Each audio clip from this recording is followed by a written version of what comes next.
Hello दोस्तों, कैसे हैं आप सभी। उम्मीद करते हैं कि एकदम बढ़िया होंगे। तो दोस्तों, एक बार फिर स्वागत है आप सभी का हमारे यूट्यूब चैनल में, जहां पर हम आप सभी के लिए गवर्नमेंट जॉब से रिलेटेड, एडमिशन से रिलेटेड अलग अलग डिपार्टमेंट के नोटिफिकेशंस लेकर के आते हैं। इस सीक्वेंस में, इस सीरीज़ में आज एक बार फिर नई वीडियो में आपका स्वागत है, जहां आज मैं आप लोगों के लिए आईबीपीएस क्लर्क कैडर की वैकेंसीज की इंफॉर्मेशन लेकर के आया हूं। मैं आज के वीडियो में डिस्कस करने वाला हूं वो है IBPS institute of banking personal selection, जो कि बैंकिंग के एग्ज़ाम कंडक्ट कराता है। जैसे कि आईबीपीएस पीओ का एग्ज़ाम कंडक्ट कराता है प्रोबेशनरी ऑफिसर के लिए in the various banks of in the India, and clerk cadre का एग्ज़ाम कंडक्ट कराता है।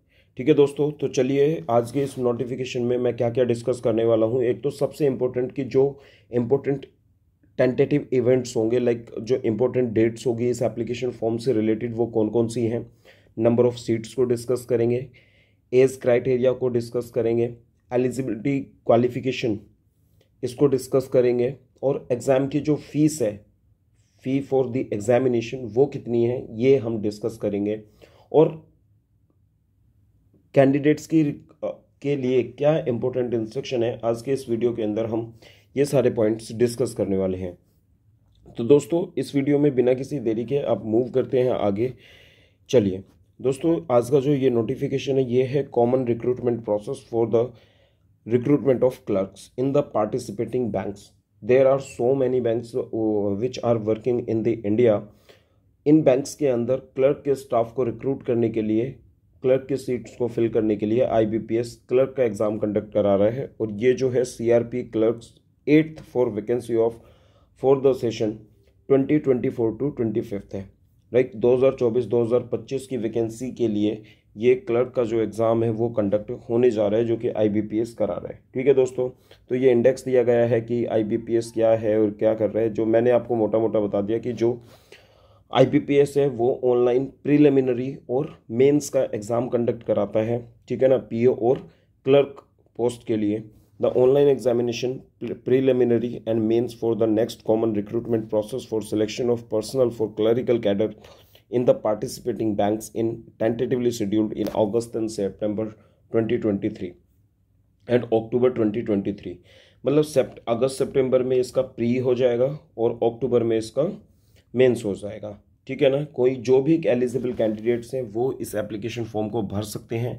इसकी जो एजुकेशनल क्वालिफिकेशन है वो मिनिमम क्या होनी चाहिए, ग्रेजुएशन होना चाहिए किसी भी स्ट्रीम के अंदर, किसी भी ऑथराइज्ड यूनिवर्सिटी से।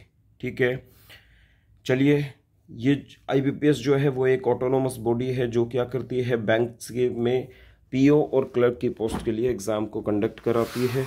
तो इसमें ज़्यादा आगे से ये these are the participating banks, ये सभी पार्टिसिपेटिंग बैंक्स हैं जिनके लिए ये आईबीपीएस क्लर्क के एग्ज़ाम का पोस्ट कंडक्ट करा रही है। Bank of Baroda, bank of India, bank of Maharashtra, Canara bank, Central bank of India, Indian bank, Indian Overseas bank, Punjab National bank, Punjab and Sindh bank, UCO bank, Union bank of India. These are the 11 banks, 11 participating banks जिनके लिए IBPS CRP 8 clerk cadre का recruitment process conduct कराने जा रहा है। ठीक है, अगर बात करें टेंटेटिव शेड्यूल्स ऑफ इवेंट्स की, तो वो कुछ इस तरह से है। अगर मैं ऑनलाइन रजिस्ट्रेशन की बात करूं, edit modification of application by the candidates, तो जो ये एप्लीकेशन फॉर्म है वो 1 जुलाई 2023 से स्टार्ट हो चुके हैं। 1 जुलाई 2023 से ये एप्लीकेशन फॉर्म भरे जाने स्टार्ट हो चुके हैं और 21 जुलाई 2023 तक ये फॉर्म भरे जाएंगे। तो 1 जुलाई से 21 जुलाई तक आप ये एप्लीकेशन फॉर्म को फिल कर सकते हैं। अगर मैं पेमेंट ऑफ एप्लीकेशन फ़ीस की बात करूं दोस्तों, तो जो एप्लीकेशन फ़ीस है वो आप कब तक पे कर सकते हैं, तो वो 1 जुलाई से 21 जुलाई तक ही पे कर सकते हैं। यानी कि जब आप एप्लीकेशन फॉर्म भर रहे होंगे और आपका एप्लीकेशन फॉर्म कंप्लीट हो जाएगा तो आपको पेमेंट करना पड़ेगा, तभी आपका फॉर्म कंप्लीट माना जाएगा। उसके बाद चलें, download of call letters for pre exam, आपका वो अगस्त 2023 में जो आपके प्री एग्ज़ाम ट्रेनिंग का जो कॉल लेटर होता है वो अगस्त 2023 में आ जाएगा। प्री एग्ज़ाम ट्रेनिंग जो कंडक्ट होगी वो अगस्त में ही कंडक्ट होगी। और download of call letters for online examination जो होना है आपका प्री का जो ऑनलाइन एग्जामिनेशन आपका कंडक्ट होना है वो अगस्त 2023 में या फिर अगस्त सितंबर 2023 में मंथ में हो जाएगा। अगस्त के एंड में और सितंबर के फर्स्ट सेकंड वीक में आपका ये एग्ज़ाम कंडक्ट हो जाएगा, ठीक है ना। तो प्रीलिमिनरी एग्ज़ाम जो है 1 जुलाई से 21 जुलाई 2023 तक आपके एप्लीकेशन फॉर्म भरे जाएंगे। उसी दौरान आपकी फ़ीस पे होगी। ट्रेनिंग जो है वो अगस्त 2023 में उसका कॉल लेटर आ जाएगा, ठीक है ना। प्रीलिमिनरी ट्रेनिंग का प्रीलिमिनरी का जो एग्ज़ाम है वो अगस्त सितंबर 2023 में हो जाएगा। गुड, ग्रेट, समझ आई बात।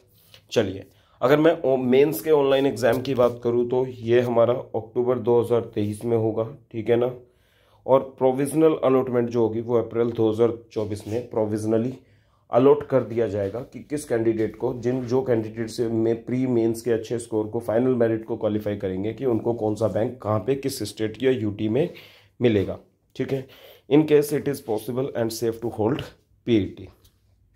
चलिए आगे, कैंडिडेट्स को ये सलाह दी जाती है कि कैंडिडेट्स जो हैं वो रेगुलरली IBPS अथॉरिटीज़ के टच में रहें, उनकी वेबसाइट्स के टच में रहें और रेगुलरली विजिट करते रहें फॉर द फ्यूचर कम्युनिकेशन और for the details and updates के लिए, ठीक है। Since recruitment in clerical cadre in public sector banks is done on state and UT wise basis, UT और स्टेट्स के बेसिस पे ही उनको क्या होगा, क्लरिकल कैडर को पब्लिक सेक्टर बैंक्स में उनको रिक्रूटमेंट की जाएगी।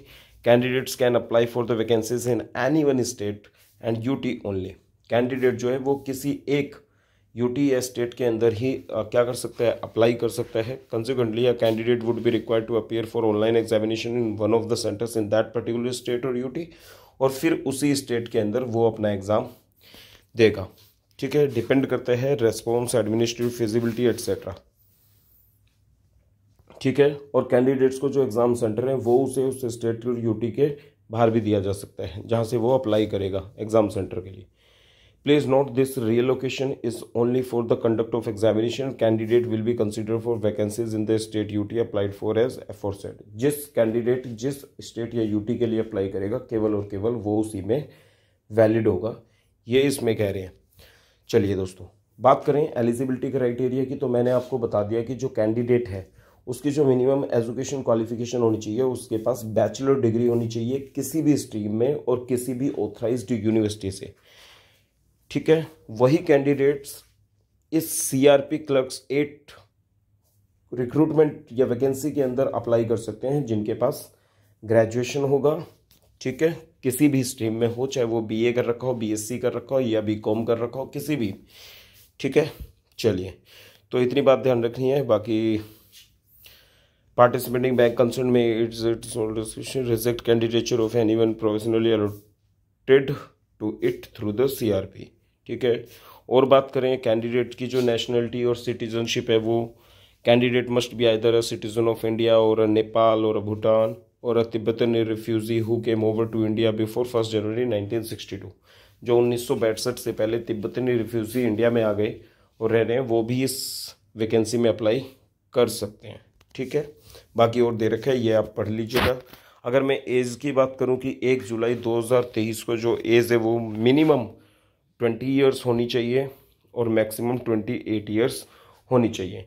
अ candidate which have been born not earlier than 2 July 1995 and not later than 1 July 2023, ठीक है। ये गलती से बाय मिस्टेक 2003 लिखा हुआ है, लेकिन ये ठीक है 1 जुलाई 2003, सॉरी बाय मिस्टेक, ये मैंने पहले 1 जुलाई 2023 बोल दिया, वो नहीं है। 1 जुलाई 2003 के बाद वो ना हुआ हो, मतलब 2 जुलाई 1995 से 1 जुलाई 2003 के बीच में अगर उसका जन्म हुआ है तो वो कैंडिडेट्स क्या कर सकते हैं, अप्लाई कर सकते हैं। बात करें अगर रिलैक्सेशन की कि अपर एज लिमिट में किस कैटेगरी को कितना रिलैक्सेशन है, तो सेंट्रल गवर्नमेंट के नॉर्म्स के अकॉर्डिंग कैंडिडेट्स को क्या किया जाता है, उसकी मैक्सिमम एज लिमिट में, अपर एज लिमिट में उसको रिलैक्सेशन दिया जाता है। जैसे SC ST कैंडिडेट को 5 ईयर्स का रिलैक्सेशन है, OBC कैटेगरी को, नॉन क्रिमिनल को 3 ईयर्स का, वो पर्सन्स जिनको फिजिकल डिसेबिलिटी है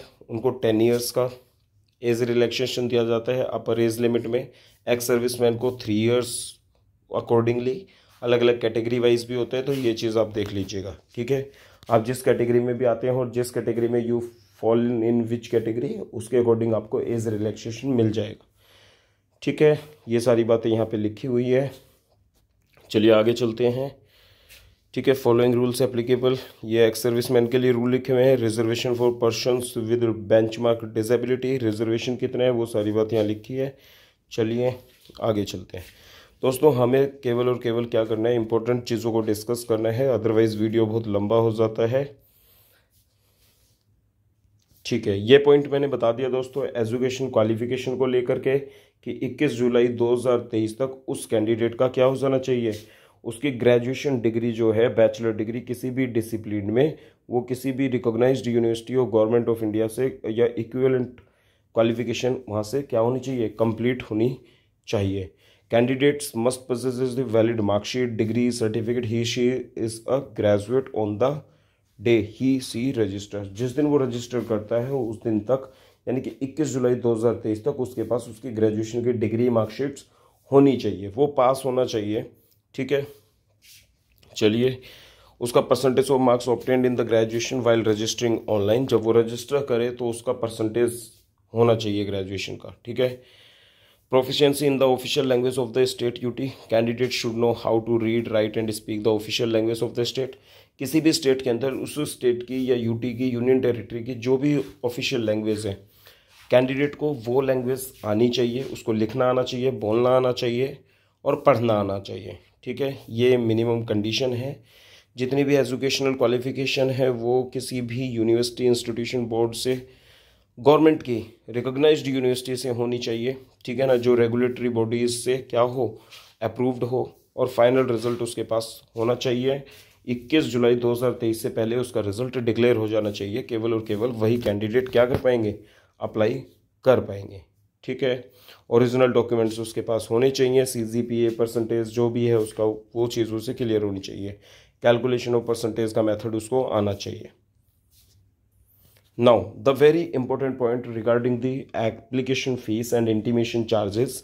अगर मैं एप्लीकेशन फ़ीस की बात करूं, इंटीमेशन चार्जेस की बात करूं, जो कि 1 जुलाई से 21 जुलाई 2023 तक आप पे कर सकते हैं, जो कि केवल और केवल online mode, only online mode के थ्रू ही क्या होगी, पे होगी ये फीस। अगर मैं बात करूं GST for SC ST PWBD ex serviceman candidates के लिए, तो इस एप्लीकेशन फ़ीस जो है वो उसकी 175 रुपीज़ है। इसके अंदर GST को ऐड कर दिया गया है। और जो बात करूं मैं और बाकी अदर कैंडिडेट्स के लिए, यानी कि OBC कैंडिडेट और UR कैंडिडेट के लिए, वो 850 रुपये है। ठीक है कैंडिडेट्स, तो ये थी एप्लीकेशन फ़ीस जो कैंडिडेट को एप्लीकेशन फॉर्म की फ़ीस को पे करना है। Bank transaction charges for online payment of application fee intimation charges will have to be borne by the candidate, वो कैंडिडेट के ऊपर ही लगेगा। ठीक है, अगर बात करें स्ट्रक्चर ऑफ एग्जामिनेशन की, इस स्ट्रक्चर ऑफ एग्जामिनेशन के बैंकिंग के इस IBPS क्लर्क के इस एग्ज़ाम पैटर्न को मैं अलग से भी आपको डिस्कस करके एक वीडियो पोस्ट कर दूंगा। अभी यहाँ मोटा मोटा हम देख लेते हैं।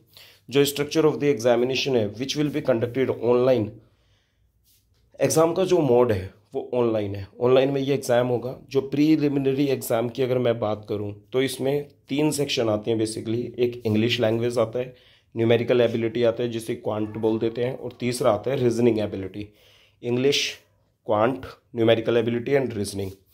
बात करूं अगर मैं मीडियम ऑफ एग्जाम की, तो इंग्लिश तो इंग्लिश मीडियम में ही होगी, और बाकी जो 2 सेक्शन है वो हिंदी मीडियम में भी हो सकते हैं, और या बाकी उनकी जो लोकल लैंग्वेज होती है जिसमें वो करना चाहते हैं, जो भी मीडियम ऑफ एग्जाम वो सिलेक्ट करेंगे उसमें होगा। नंबर ऑफ क्वेश्चंस की बात करूं तो इंग्लिश लैंग्वेज के 30 क्वेश्चंस आते हैं, न्यूमेरिकल एबिलिटी के 35 क्वेश्चंस और रीजनिंग एबिलिटी के 35 क्वेश्चंस आएंगे।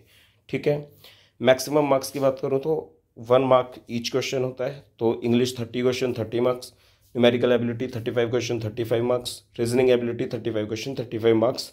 और सबसे इंपॉर्टेंट बात यह कि जो SSC से एकदम हटके होती है, यहाँ पे सेक्शनल टाइम अलॉट होता है। इंग्लिश लैंग्वेज को 20 मिनट्स हर किसी सेक्शन को दिए गए हैं, यानी कि 100 क्वेश्चन होंगे, 100 मार्क्स का पेपर होगा प्री जो है, और 60 मिनट्स इस एग्जाम को सॉल्व करने के लिए आपको दिए जाएंगे। Candidates have to qualify in each of the 3 test by securing cut off marks to decided by the IBPS।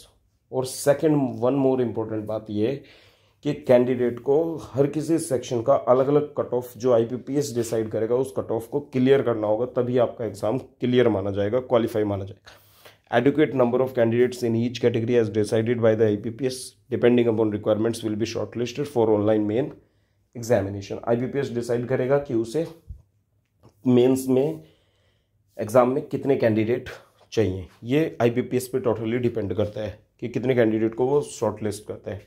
बात करूं उधर अगर मेंस एग्जामिनेशन के फॉर्मेट की, तो उसमें क्या होता है, नेम ऑफ टेस्ट जो है उसमें 4 सेक्शन होते हैं। पहला होता है आपका जनरल फाइनेंशियल अवेयरनेस, ठीक है। दूसरा होता है general English. General financial awareness के 50 क्वेश्चंस आते हैं, 50 मार्क्स, 35 मिनट्स इस सेक्शन को मिलेंगे। जनरल इंग्लिश में आपके 40 क्वेश्चन होते हैं, 40 मार्क्स का होगा, 35 मिनट्स मिलेंगे। Reasoning ability and computer aptitude में 50 क्वेश्चन, 60 मार्क्स का होगा, 45 मिनट्स मिलेंगे।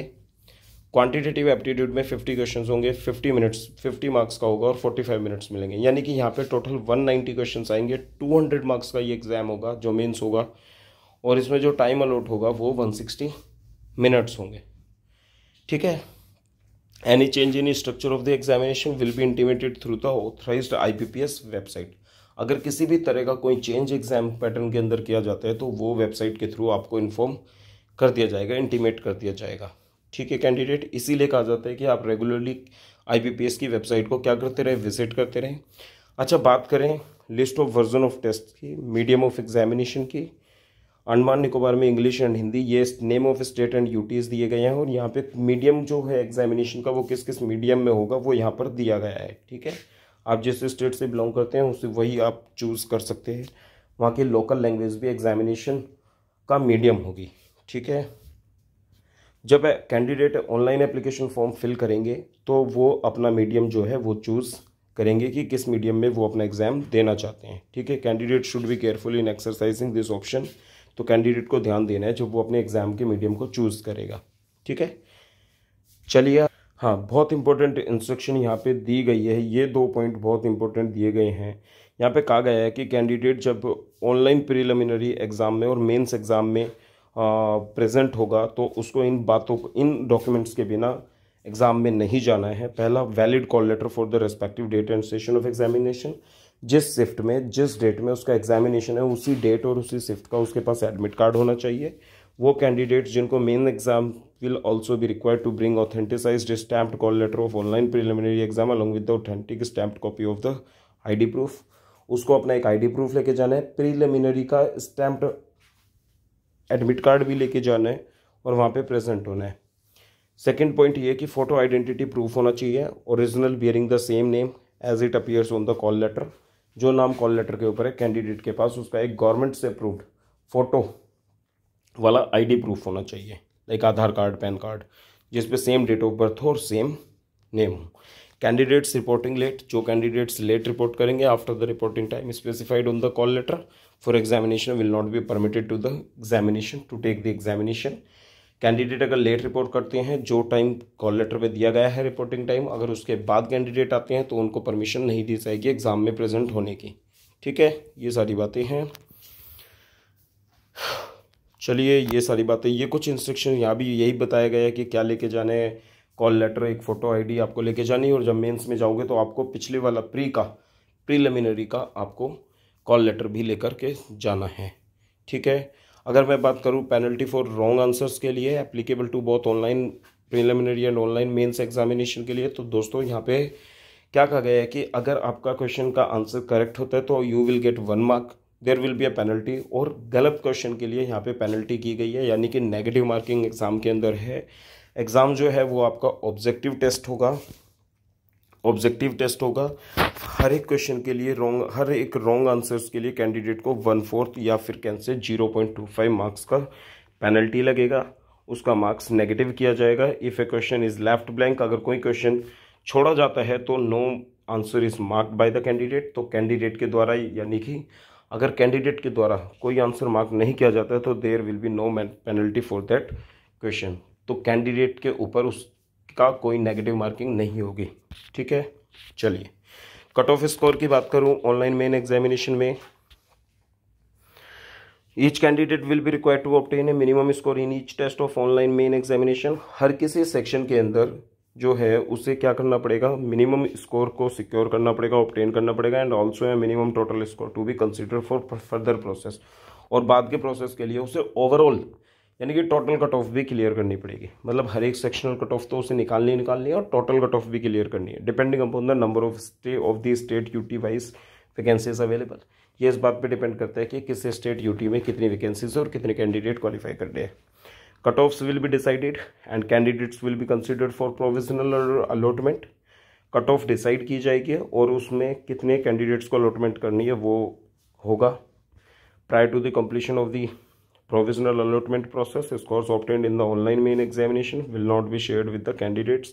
Decision of IBPS in shortlisting and provisional allotment shall be final. IBPS के द्वारा लिया गया निर्णय ही फाइनल होगा। ऑनलाइन मेंस एग्जामिनेशन के अंदर जो कैंडिडेट का स्कोर ऑब्टेन होगा उसी के बेसिस पे फाइनल मेरिट लिस्ट की जाएगी, फाइनल मेरिट बनाई जाएगी।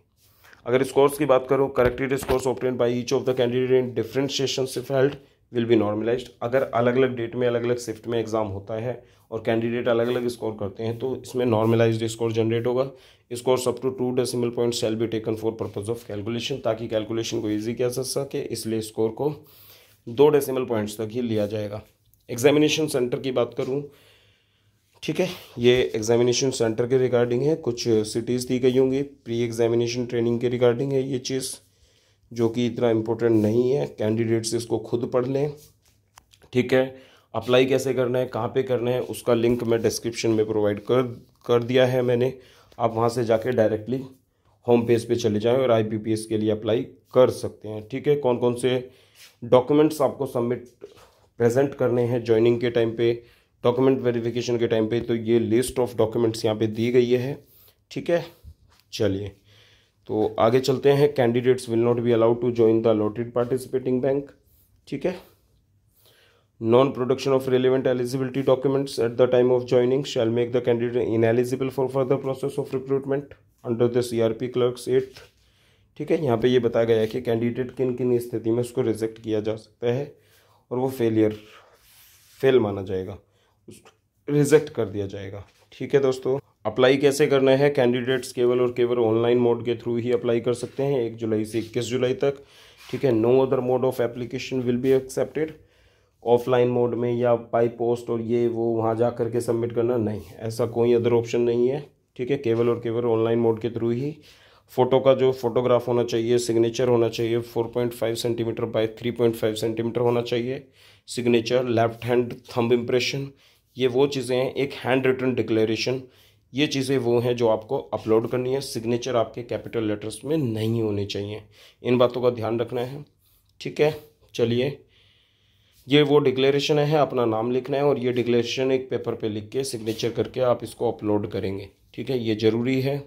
एप्लीकेशन फ़ीस मैंने आपको बता दी कि 175 रुपये जो है वो SC ST के लिए है और बाकी 850 रुपये जो अनरिजर्व्ड और OBC कैंडिडेट हैं उनके लिए है। बाकी बैंक का चार्जेस जो भी होंगे वो कैंडिडेट के ऊपर लगाए जाएंगे। प्रोसीजर अप्लाइंग ऑनलाइन यहाँ पे दिया गया है, लिंक मैंने डिस्क्रिप्शन में प्रोवाइड कर दिया। आप डायरेक्टली वहाँ पे क्लिक करिए और डायरेक्टली होम पेज के ऊपर रजिस्टर पेज पे मूव कर जाइए। रजिस्टर कैसे करना है ये आपको 1 बाय 1 मैं इसका स्टेप बाय स्टेप प्रोसेस में पूरा अपलोड कर दूंगा, वो भी आप देख लीजिएगा। ठीक है, एक दिन में मैं आपको कर दूंगा, नेक्स्ट डे आपको मिल जाएगा ये चीज़। ये सारी वो चीज़ें हैं जो कैंडिडेट को अपलोड करनी है जब वो अप्लाई करेगा। ठीक है, photograph, signature, thumb impression, hand written declaration और सर्टिफिकेट जो भी मेंशन किया गया है। ठीक है, सेव एंड नेक्स्ट करके आगे बढ़ जाएंगे। मोड ऑफ पेमेंट केवल और केवल ऑनलाइन मोड के थ्रू ही पेमेंट होगा, इस बात का ध्यान रखना है। चलिए, जनरल इंस्ट्रक्शन यहाँ पे कैंडिडेट के लिए दिए गए हैं कि एप्लीकेशन फॉर्म को भरने से पहले वो पूरी तरह से इंस्ट्रक्शन पढ़ लें, अपना थंब इम्प्रेशन रख लें, सिग्नेचर कैपिटल लेटर्स में ना हो, एक प्रॉपर फोटोग्राफ का साइज़ रख लें, सर्टिफिकेट्स रख लें। तो उसे क्या करना है, ये सारी चीज़ों का ध्यान रखना है। ठीक है, यही जनरल इंस्ट्रक्शन से जो दिए गए हैं, बाकी आप लोग पढ़ लीजिएगा। जो जो इम्पोर्टेंट चीज़ें वो मैंने डिस्कस कर दी है। ठीक है, चलिए, और एग्जामिनेशन डेट की एक्सपेक्टेड डेट्स मैंने बता दी है। ठीक है, इस लिंक के ऊपर आप क्या कर सकते हैं, डायरेक्टली क्लिक करके आप डायरेक्ट अप्लाई कर सकते हैं। ये लिंक मैंने डिस्क्रिप्शन में प्रोवाइड करा दिया है। ठीक है, चलिए यहाँ पे क्या किया गया है, vacancies under the CRP clerks act, इसमें वैकेंसीज बताई गई हैं। पार्टिसिपेशन बैंक्स के अंदर कितनी कितनी सीट हैं और किस कैटेगरी की कितनी सीट्स हैं, वो उसका जो डिस्ट्रीब्यूशन है वो यहाँ पे दिया गया है, और स्टेट वाइज भी दिया गया है हर एक स्टेट के अंदर। ठीक है दोस्तों, आप ये चीज़ देख लेंगे, उम्मीद है कि आपको ये चीज़ समझ आएगी। बाद में सर्टिफिकेट्स और ये वो सारी चीज़ें यहाँ पे एक्सप्लेन की गई हैं दोस्तों। तो वीडियो ज़्यादा लंबा हो रहा है, तो जो जितनी भी इंपॉर्टेंट चीज़ें थी वो सारी मैंने यहाँ पे डिस्कस कर ली हैं। तो ये था आज का वीडियो, जो कि IBPS CRP 8 क्लर्क कैडर के रिक्रूटमेंट प्रोसेस से रिलेटेड था, उनकी वैकेंसीज से रिलेटेड था, कितनी नंबर ऑफ़ सीट्स हैं। हाँ, अगर मैं नंबर ऑफ़ सीट्स की बात करूँ तो ये मैं एक बार चेक कर लेता हूँ, फिर बताता हूँ मैं आपको। हाँ जी दोस्तों, अगर इसमें वैकेंसी की बात करूँ तो 4000 प्लस टोटल क्लर्क की वैकेंसीज आई हैं IBPS के थ्रू, जो वेरियस पार्टिसिपेटिंग बैंक्स के अंदर हैं। ठीक है, तो आप अप्लाई कर सकते हैं। और अगर मैं जैसे उत्तर प्रदेश में सबसे ज़्यादा 600 समथिंग वैकेंसीज हैं, दिल्ली में 234 वैकेंसीज हैं, है ना, और भी मध्य प्रदेश 300 समथिंग, ऐसे अलग अलग बैंक्स के अंदर ये कुछ वो बैंक है जहाँ पे सबसे ज़्यादा वैकेंसीज, स्टेट में सबसे ज़्यादा वैकेंसीज दिखाई गई हैं। तो डिपेंड करता है आप कहाँ पे अप्लाई करते हैं। ठीक है, तो total number of vacancies, age limit क्या है, अपर एज लिमिट में रिलैक्सेशन कितना है, फीस कितनी है एग्ज़ाम की, मोड क्या है, सिलेबस क्या है, एग्ज़ाम पैटर्न क्या है, ये सारी चीज़ मैंने आपको डिस्कस कर दी। उम्मीद है कि आपको ये सारी चीज़ें क्या होंगी, क्लियर होंगी। अगर आपको ये सारी चीज़ें क्लियर हैं तो बहुत अच्छी बात है।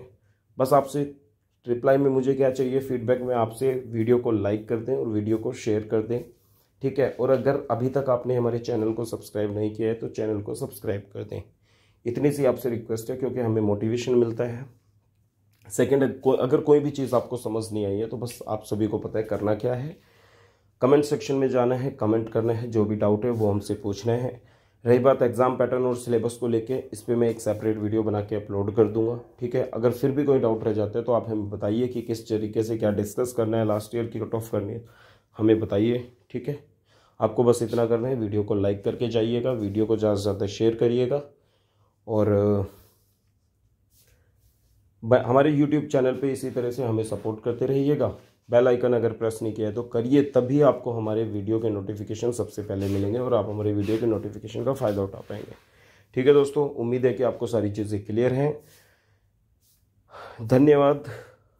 अपनी प्रिपरेशन यूं ही अच्छे से करते रहिए और सिलेक्शन लेते रहिए, नौकरी करते रहिए। चलिए, all the best, thank you, bye bye.